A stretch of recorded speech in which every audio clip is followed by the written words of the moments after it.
ওই ব্যাংকের ম্যানেজারটা না হালা এক্সের কাজটা হালার বিসিটা ধরে যদি চাপ দিতে পারতাম না তাহলে মনের আশাটা যাইতো। আরে বেটা ওটা কোনো ব্যাপার আমার কাছে, তুই আমার কি দিবি হেরা কর। তুই যদি ব্যবস্থা করে দিতে পারো তাহলে 10 লাখ টাকা বাজি, আর যদি না পারো তাহলে তুই কিন্তু 10 লাখ টাকা দিবি। যা ঠিক আছে, আমি রাজি। আসসালামু আলাইকুম জসিম ভাই। ওয়ালাইকুম আসসালাম। লিটন ভাই আসছেন, বসেন। জসিম ভাই, আমি ব্যাংকে 5 লাখ টাকা রাখতে আইছি। লিটন ভাই, এত টাকা আপনি পান কই? আমি এত টাকা কামাই বাজি ধরে। কি ধরেন ভাই, মাসে 20 থেকে 25 লাখ টাকা আপনি ব্যাংকে জমা রাখেন। হ্যাঁ জসিম ভাই, আপনি চাইলে আপনার সাথে আমি বাজি ধরতে পারি। আমার সাথে কি বাজি ধরবেন লিটন ভাই?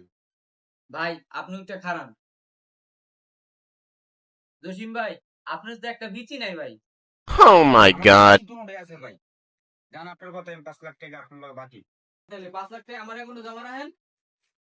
কালকে সকালে আমি 10টা বাজে উকিল আমু।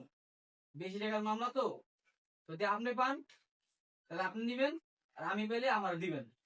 আচ্ছা ঠিক আছে, রাখলাম আপনার 5 লাখ। ওকে। বিচি আসেনি ঠিক মতো দেখেন।